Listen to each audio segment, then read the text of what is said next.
자, 대산고등학교 3학년 물리학 2 수업이 되겠고요.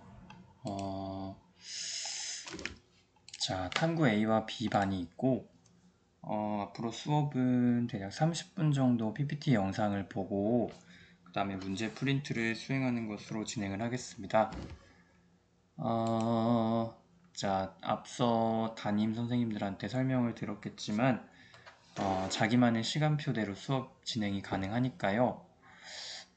본인이 물리학 2를 오늘 3차 시를 연달아서 듣고 싶다 하는 학생들은 그렇게 진행을 하시면 됩니다. 수업을 들을 때 한 가지 유의해야 할 점은 실제 영상 그 시간에 90% 이상을 들어야지만 이수가 가능하니까요. 영상을 꼭 시간을 다 채워서 들을 수 있도록 그렇게 하고 그 다음에 시간 내에 제대로 정해진 기한 내에 영상을 보지 못한 사람은 선생님한테 꼭 개별 연락을 해서 결석 처리가 되지 않도록 그렇게 유의를 해주시면 되겠습니다. 그 다음에 출석 체크가 끝난 뒤에는 언제라도 선생님의 유튜브 채널로 와서 수업을 들을 수 있으니까요. 나중에 혹시라도 다시 듣고 싶은 학생들은 유튜브 채널로 와서 수업을 들을 수 있도록 그렇게 하면 되겠습니다. 자, 우선 이 수업 시간에 꼭 챙겨야 할 것들부터 먼저 이야기를 해줄게요. 필기도구하고 교과서는 기본이고요. 선생님이 이제 일요일 밤에 다음 시간에 이 수업 프린트 3차 시를 미리 제공을 할 거예요. 가능하면은 프린터를 출력해서 준비할 수 있도록 하고, 안 되면 컴퓨터로 타자를 쳐서라도 그 프린트를 채워넣을 수 있도록 그렇게 하겠습니다. 그 다음에 문제를 푸는 게 되게 많으니까 연습장을 꼭 준비할 수 있도록 하고요. 아이고. 자. 그 다음에 이 교과서의 단원을 쭉 보면은 1, 2, 3단원으로 크게 구성이 되어 있는데, 아마 예상컨대 중간고사와 기말고사를 포함한 1회고사는 여기 전자기장까지 나가지 않을까 싶어요. 그 다음에 2학기 때 여기 파동과 물질의 성질을 나가지 않을까 하는 그런 마음이 있습니다. 하지만 요거는 현재 여러가지 상황에 따라서 유동적으로 변할 수 있다는 거 명심해 두고요. 아이고. 수업 진행은요, 이 PPT나 혹은 프린트를 보면서 빈칸을 채울 거고요. 그 다음에 제시된 문제를 함께 풀 겁니다. 학습이 끝나고 나면 교과서를 함께 보면서 중요한 표현의 밑줄을 긋고 그 다음에 교과서에 나온 문제를 한번 풀어보겠습니다. 수업 중간에 언제가 될지 몰라요. 너네가 수업을 끝까지 유심히 듣지 않으면은 과제가 쓱 지나갈 수도 있어. 수업 중간중간에 해당 차시와 관련된 과제가 추가적으로 제시가 될 수 있습니다. 하나일 수도 있고, 두 개일 수도 있고, 세 개일 수도 있고, 없을 수도 있어요. 만약에 과제가 제시가 되면 반드시 그날 밤 12시까지 꼭 제출할 수 있도록 하겠습니다. 이 과제 제출은 여기는 메일 주소가 적혀 있는데 아마 이 메일로 받지 않고 클래스팅이라고 하는 어플리케이션으로 받을 가능성이 매우 큰데 이거는 선생님이 추후 다시 안내를 해주도록 하겠습니다. 평가 계획은 지필고사가 60%고 1회고사 30%, 2회고사가 30%, 그 다음에 수행평가가 40%인데 이때 학습 포트폴리오 작성이라고 해서 너희들 프린트를 확인을 할 거고요. 계약한 다음에 차시별로 제출하는 과제를 시간 내에 잘 제출을 해줘야 돼요. 기한을 지키지 않으면은 감점되거나 빵점 처리가 될 수 있습니다. 그 다음에 계약 후에 역시 나만의 물리학 학습 노트를 만드는 것을 하겠습니다. 그리고 두 번째 수행평가는 전자기장 단원에서 실험 관련된 것을 할 건데 실험 보고서 작성을 하고 실험 내용을 모든별로 발표하는 걸로 두 번째 수행평가를 진행을 하겠습니다. 자, 그리고 이제 물리학 2 과목에 대한 이야기를 좀 해보면은 이 물리학 2 과목은 그렇게까지 어렵진 않아요. 물리학 1도 마찬가지였지만 우리가 어렵다라고 조금 선입견을 가지고 시작을 했지만 막상 해보니까 할만도 했지. 물리학 2도 크게 다르진 않습니다. 그리고 선생님이 너무 어려운 내용은 하지 않을 거예요. 여러분들의 수준에 맞춰서 이해할 수 있는 범위 내에서만 학습을 할 거고, 추가적인 심화적인 내용은 따로 시간을 내서 진행을 할 거니까 그렇게까지 어렵진 않을 거예요. 그리고 차시별 기본적인 수식은 꼭 암기를 해야 되고 바로바로 적용을 할 수 있도록 암기를 잘 하고 있어야 돼요. 선생님이 중요하다고 강조하는 개념과 내용은 실험으로 연계해서 추후에 여러분들 자소서에 작성을 할 때 활용을 할 거고, 그리고 면접에서 분명히 이 물리학 2의 중요한 개념들은 질문을 받을 수도 있습니다. 이 물리학 2라고 하는 과목은 여러 면접관들이 봤을 때 굉장히 흥미로운 과목이고 여러 가지 질문할 수 있는 거리들이 많기 때문에 반드시 면접에서 질문을 받을 수가 있어요. 특히나 공학 관련된 대학교 과를 지망하는 학생들은 반드시 이 물리학 2의 중요한 개념들은 꼭 알고 넘어갈 수 있도록 하겠습니다. 자, 앞으로 수업이 끝날 때마다 you died라고 하는 문구가 표시가 될 텐데, 이 you died라고 하는 것의 의미는 당신은 죽었다가 아니고요. You do it, every day do it. 너 할 수 있다. 너 한다. 잘 안 돼? 그러면 매일매일 해라. 그러면 될 것이다. 라고 하는 그런 의미입니다. 아무리 어렵고 조금 난해한 역경이 여러분들을 기다리고 있을지언정 여러분들이 포기하지 않고 끝까지 그것을 잘 해내면은 분명히 반드시 그것을 해낼 수 있는 그런 경지에 오를 수 있기 때문에 선생님과 함께 포기하지 말고 끝까지 이 물리학2 수업을 잘 들을 수 있도록 하겠습니다.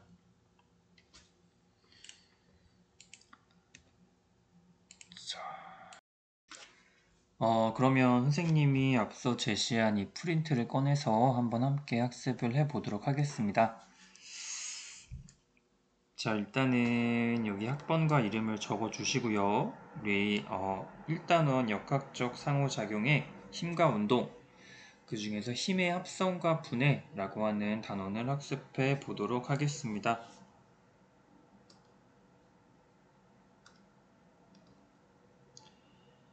힘의 합성과 분해 단원이 되겠습니다.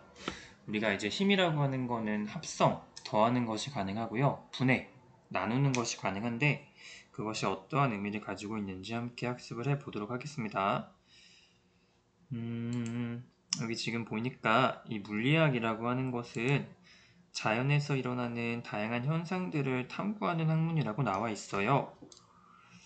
특히나 이 중에서 방향을 표시해야만 할 수 있는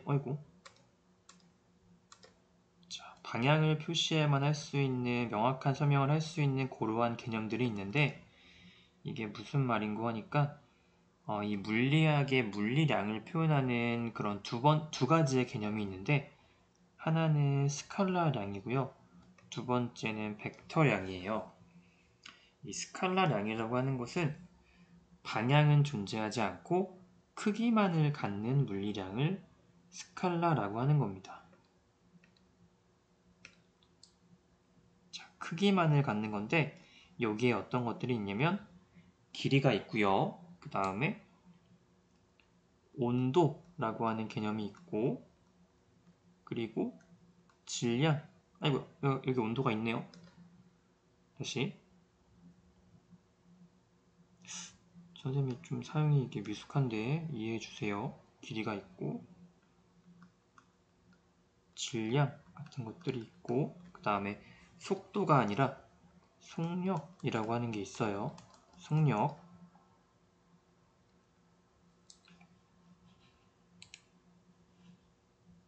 자, 그 다음에 세 번째는 어떤 게 있냐면 에너지도 마찬가지로 방향은 표시되지 않고 크기만을 나타내는 그런 물리량이 되겠습니다. 그러면 여러분들이 생각을 할 수 있는데 이 크기뿐만이 아니라 방향도 반드시 중요하게 표현이 되는 방향도 함께 갖는 그런 물리량을 벡터량이라고 할 건데 여기에는 뭐가 있냐면 변이라고 하는 게 있습니다. 변이라고 하는 거는 위치의 변화량인데 이것이 변이가 왼쪽으로 가는지 오른쪽으로 가는지에 따라서 이 물리량의 변화가 생길 수 있기 때문에 이 친구는 크기와 방향을 함께 갖는 물리량이다 라고 이해를 하면 돼요. 변이가 있고 그 다음에 변이가 있으니까 속도가 있고 가속도도 있고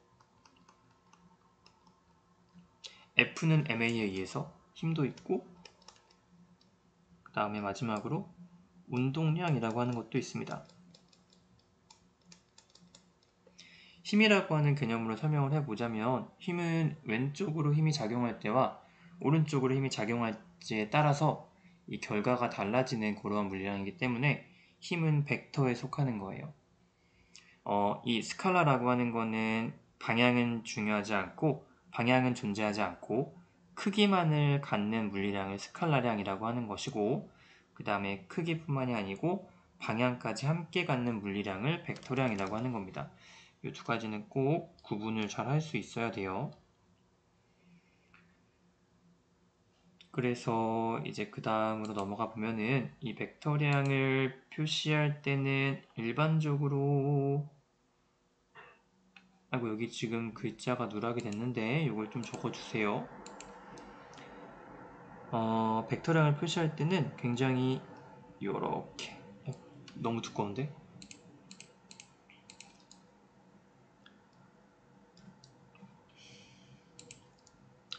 요렇게 굉장히 두껍게 표시를 할 때도 있고요. 그 다음에 요렇게 머리 위에 화살표가 있도록 요렇게 표현을 할 수도 있거든요. 근데 보통은 이런 식으로 많이 표현을 할 거예요. 우리가 원하는 그런 벡터량을 표시할 때는 그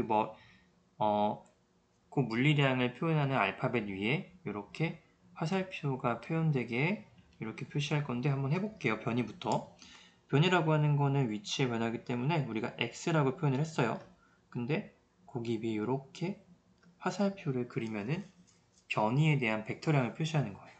그 다음에 속도도 마찬가지로 v라고 하면은 그 위에 화살표, 가속도 역시 a라고 한다면 그 위에 화살표, 힘도 역시 F라고 하면서 그 위에 화살표.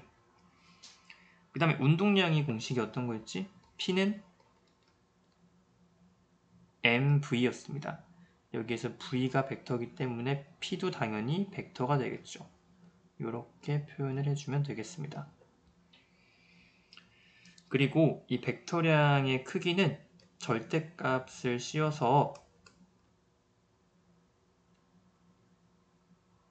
자, 이 절대값을 씌운 개념은 마치 이게 절대값을 씌우지 않고 크기만을 나타낸 것과 똑같이 이렇게 쓰입니다.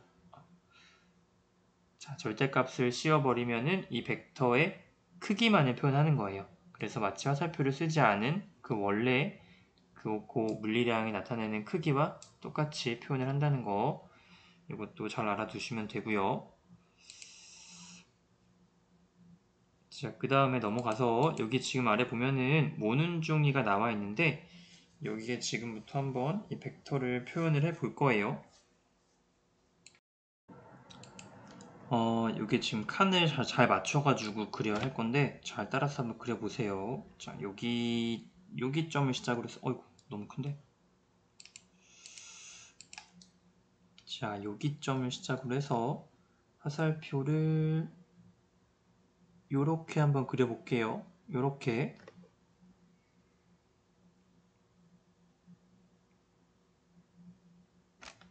자, 그러면은 요 화살표와 그 다음에 요 화살표와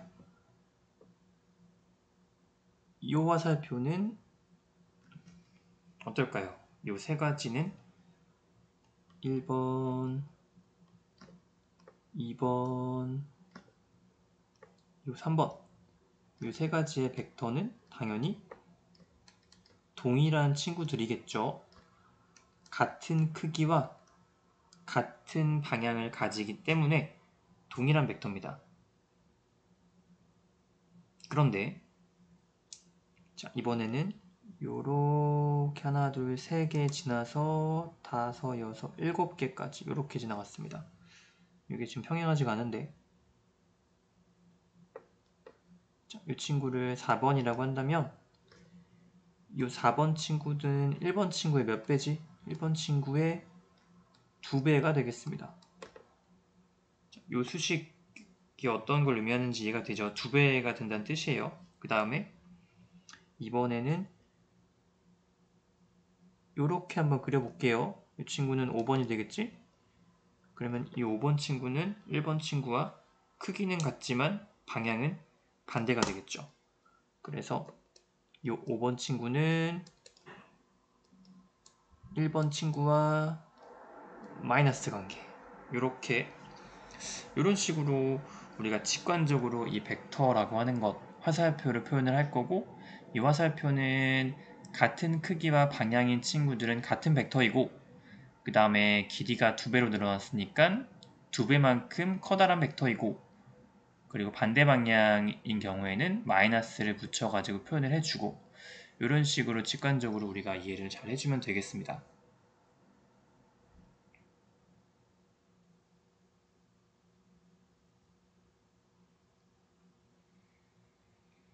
그 다음에 넘어갈게요. 그 다음에 자, 이제 이 벡터를 우리가 자유롭게 더하고 빼고 벡터를 합성하는 것을 할 건데,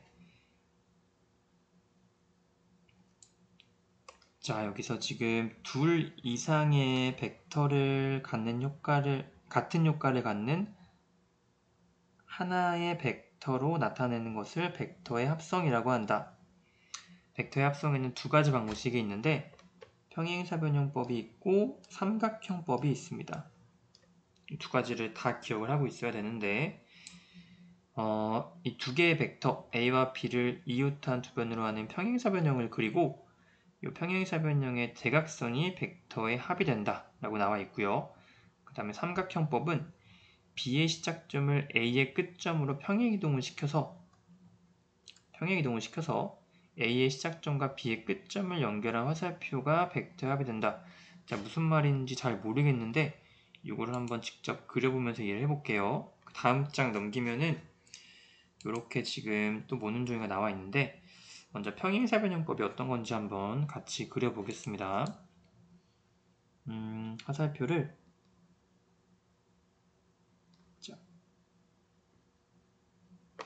요렇게 하나 그리고요. 그 다음에 요렇게 하나 그려볼게요. 그러면은 이 평행사변형법이라고 하는 거는 색깔을 바꿔서 이런 식으로 가상의 평행사변형을 그립니다. 가상의 평행사변형을 그려서 이 평행사변형의 대각선을 관통시키면은 바로 그 친구가 이 두 벡터의 합벡터가 되는 거예요. 이렇게 한번 표시해 볼게요. 그러면은 처음에 이 두 가지 각각의 벡터를, 첫 번째 친구를 A 벡터, 두 번째 친구를 B 벡터라고 한다면은 이 두 개의 합벡터가 바로 뭐가 되는 거예요? C 벡터라고 할 수가 있는 거죠. 그러면은 우리가 A 벡터 더하기 B 벡터는 C 벡터와 같다 라고 이야기를 할 수가 있는 겁니다. 이게 평행사변형법이 되고요. 그 다음에 두 번째 삼각형법은 어떻게 하면 되는 거냐면 동일한 방식인데, 자, 마찬가지로 A 벡터가 있고 그 다음에 B 벡터가 있어요. 그러면은 이 B 벡터를 저렇게 평행이동을 시켜요. 이렇게.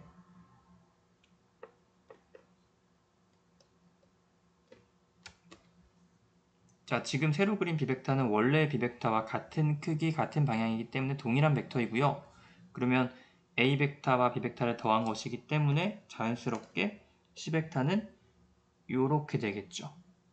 처음 위치에서 A 벡터, B 벡터로 움직였으니까 C 벡터는 결과적으로 이렇게 움직일 겁니다. 그러면 아까와 마찬가지로 이 A 벡터와 B 벡터를 더한 것이 C 벡터와 같아진다 라고 이해를 하면 되겠습니다. 이렇게 지금 두 개의 벡터를 더하는 걸 해봤고, 마찬가지로 두 개의 벡터뿐만이 아니고 3개 혹은 4개, 그 이상의 벡터도 다양하게 합성을 할 수가 있거든요. 한번 해볼게요. 내려가서 자, 이번에는 여러 벡터를 한번 합성해 볼 건데 한번 3개의 벡터를 더해 볼게요. 벡터 3개 한번 더해 볼게요. 짱쌤이 지금부터는 검은 색깔로 표시를 할게요. 3개를 한번 더해 볼 건데 어떻게 한번 더해 볼 거냐면은 이렇게 해볼까요? 첫 번째 벡터, 두 번째 벡터, 그 다음에 어떻게 할까? 아이고.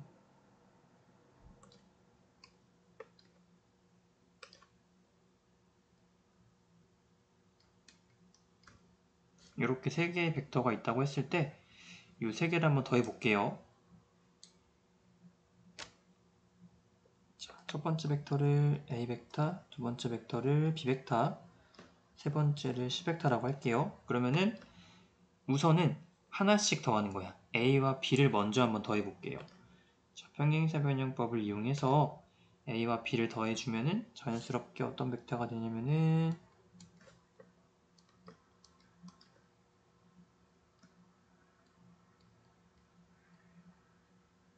이 벡터가 되겠지. 이게 지금 A와 B를 더한 합벡터가 되는 것이고요. 요거를 누구랑 더해주면 되겠어? 여기에 있는 C 벡터와 더해주면 되니까 마찬가지로 빨간 색깔로 표시해서 자, 우리 아까 어떻게 했냐면 평행사변형법을 할게요. 이렇게 빨간 색깔로 가상의 평행사변형을 만들어 준 다음에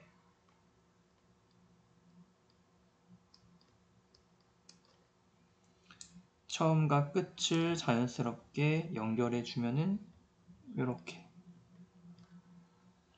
이 최종 이 빨간색 벡터가 D 벡터라고 한다면은 이 친구가 바로 A와 B와 C를 몽땅 더한 친구가 되는 거죠. A 더하기 B 더하기 C 벡터가 바로 D 벡터가 된다 라고 이해를 하면 되겠습니다. 만약에 A와 B를 먼저 더하지 않고 A와 C를 먼저 더하고 그 다음에 B를 더하면 결과가 어떻게 될까요? 결과는 동일하겠죠. 어떤 거를 먼저 더하는지는 중요하지 않습니다. 어떤 방식으로 어떤 과정으로 더하든지 간에 결과는 반드시 이 D 벡터가 나올 거예요. A와 C를 먼저 더하거나 B와 C를 먼저 더하는 건 한번 여러분들이 직접 해보세요. 그 다음에 이게 지금 여러 벡터의 합성이었고 두 번째는 이번에는 벡터의 차를 한번 구해볼 거예요. 벡터의 차. 차라고 하는 건 빼는 거죠.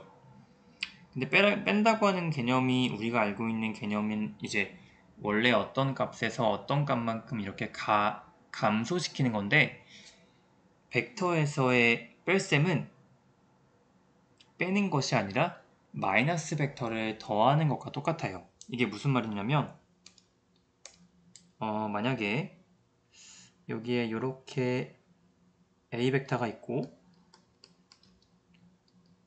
그 다음에 잠깐만 A 벡터가 있고 그 다음에 B 벡터가 있다고 했을 때 B 벡터를 선생님이 이렇게 한번 표현을 해볼게요. 너무 공간이 옆에 있는데 다시 그릴게요. 미안. 다시 자 A 벡터가 이렇게 있고 그 다음에 B 벡터가 이렇게 있습니다. 자 지금부터 A 벡터 빼기 B 벡터를 할 거야. 그러면은 A 벡터 빼기 B 벡터라고 하는 거는 사실은 뭐랑 같냐면은 A 벡터 더하기 마이너스 B 벡터와 같죠. 그렇기 때문에 이렇게 마이너스 B 벡터를 그려줍니다. 그러면은 A 벡터와 마이너스 B 벡터를 한번 더해 볼게요. 그럼 우리 아까 배웠던 것처럼 평행사변형법에 의해서 자 평행사변형법에 의해서 이 친구가 바로 A 벡터 더하기 마이너스 B 벡터가 한 것이 되는 겁니다. 이 친구를 빨간 색깔 살표를 C 벡터라고 한다면은 C 벡터는 바로 뭐다? A 벡터에서 B 벡터를 빼준 친구가 바로 C 벡터가 되는 겁니다. 자 그러면 우리가 당연하게 이해를 할 수가 있는 건데 A 벡터 빼기 B 벡터가 C 벡터이기 때문에 만약에 B 벡터 더하기 C 벡터는 뭐랑 같을까? 이 친구는 당연히 A 벡터와 같겠죠. 마이너스 B 벡터를 넘기면은 B 벡터와 C 벡터의 합이 되니까 A 벡터와 같아질 겁니다. 이 그림에서 확인이 가능하죠. B와 C를 더하면은 자연스럽게 A 벡터가 나올 거예요. 그죠?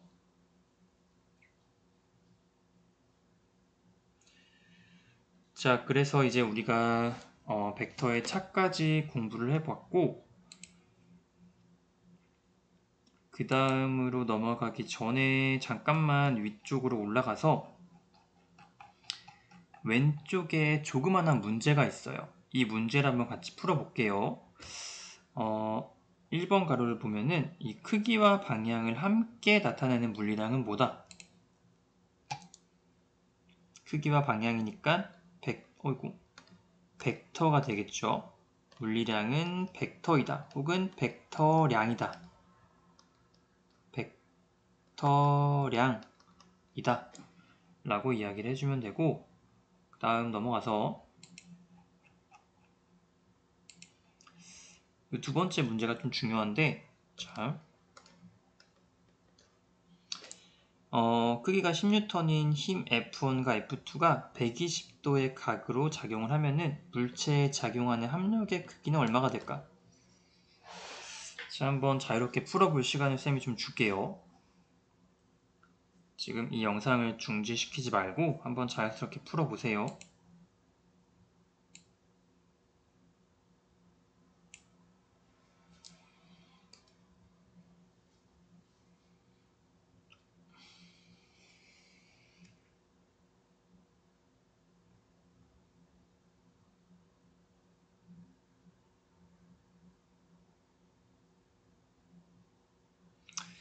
오케이. 자, 푼 사람도 있을 것이고, 아직까지 조금 머리를 감싸지고 있는 사람도 있을 텐데, 벡터의 합력을 구할 때는 어떻게 하면 된다? 평행사변형을 그리면 된다.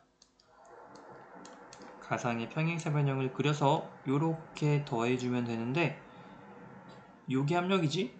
근데 요거 크기를 어떻게 알 수가 있지? 그렇죠. 우리 삼각함수 공식에 의하면은 가운데 각도가 몇 도일 때? 60도일 때 비율은 2대 1대 루트 3. 따라서 10N 대 5기 때문에, 근데 5가 두 개 있으니까 이 친구도 역시 10N이 되겠죠. 정답은 10N. 자, 우리가 이렇게 그 벡터를 가지고 합성을 하고, 또 이따가 자세하게 공부할 건데 분해도 하면서 이 합성과 분해를 통해서 우리가 원하는 이 물리량의 수치를 자유자재로 구하는 그런 방식을 익혀야 돼요.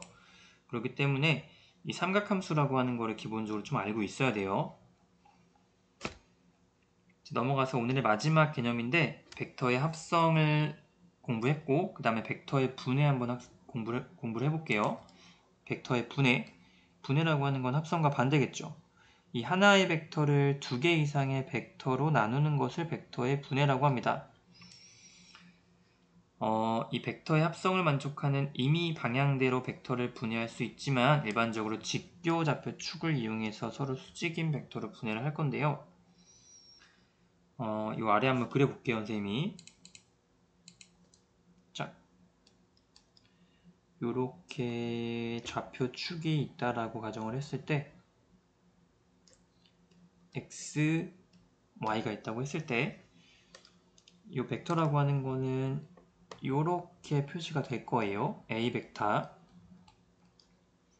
그러면 이 A 벡터는 두 가지로 분해할 수가 있는데, x축에 정사형을 시키면은 ax 벡터와 ay 벡터로 구분을 할 수가 있어요. 이때 이 a 벡터와 x축이 이루는 각도를 세타라고 한다면은, 자, 여기서 이 a 벡터의 x 성분은 마치 뭐랑 같냐면은 ax 벡터에서 절대값을 씌운 것과 똑같아요. 맞지? 그러면 이 친구는 뭐랑 같냐면은 바로 우리가 A 벡터라고 하는 친구의 크기에 곱하기 뭐한 거랑 같다? 코사인 세타와 똑같다. A 코사인 세타는 AX가 되겠죠. 그 다음에 마찬가지로 AY라고 하는 것은 AY 벡터의 크기와 똑같은데 이 친구는 마찬가지로 A 벡터의 크기에다 곱하기 뭐랑 거랑 똑같다. 사인 세타한 것과 똑같다. 자, 그래서 마치 이 A 벡터의 크기 A는요. A 벡터의 크기인 A는 뭐랑 같냐면은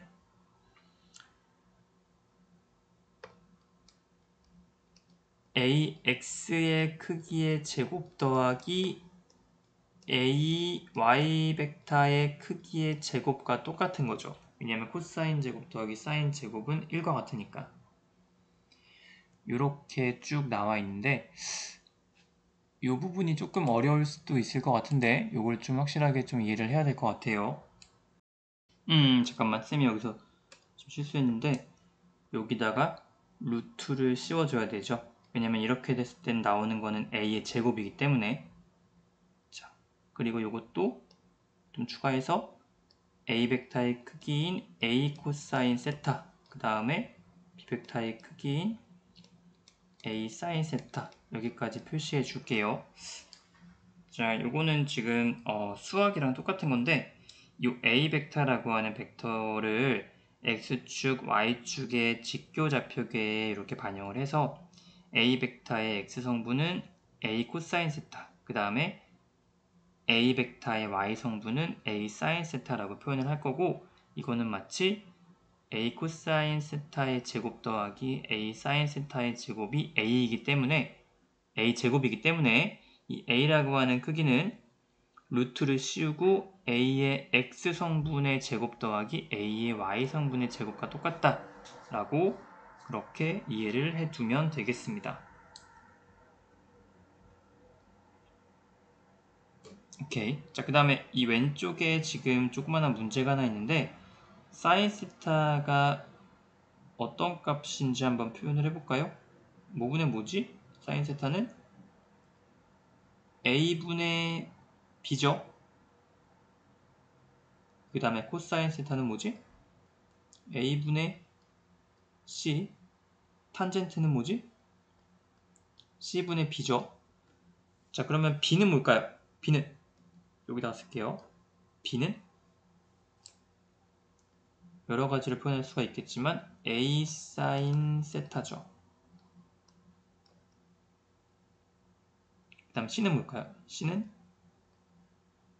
c는 a의 코사인 세타죠. 이 삼각함수 잘 안되는 친구들은 선생님이 추가적으로 그 제시해둔 학습 프린트가 있는데 거기에 자세하게 여러분들이 공부할 수 있도록 선생님이 문제를 만들어 뒀거든요. 요거를 좀 보면은 잠깐만 그 두 번째 프린트 한번 펴볼게요. 자, 이 두 번째 프린트를 펴보면은 한 걸음 한 걸음 그대와 한 걸음 이 프린트를 보면은 여기에 선생님이 자세하게 너네가 해볼 수 있는 프린트가 제시가 되어 있습니다. 이 프린트는 과제랑은 달라요. 이거는 과제가 아니라서 선생님이 따로 제출하라고 이렇게 주는 건 아니고 여러분들이 다음 차시 학습을 하기 전까지 이 프린트는 꼭 전부 다 한 번씩 풀어보기를 권장을 합니다. 그래야 다음 수업을 좀 더 용이하게 들을 수 있기 때문에요. 이 프린트를 학습하는 시간을 선생님이 대략 한 20분 정도를 잡았어요. 그러면 지금 영상을 듣고 있는 시간하고 이 프린트까지 풀어내면은 여러분들이 한 차시의 수업을 마무리할 수 있도록 그렇게 되는 거니까요. 다음 시간까지 이 프린트 한 번 더 복습해보고 그 다음에 선생님이 제시한 거기 문제 프린트를 한번 다들 풀어보고 오는 걸로 그렇게 하겠습니다. 자, 그럼 여기까지 일단 1차시 수업 마무리하겠고요.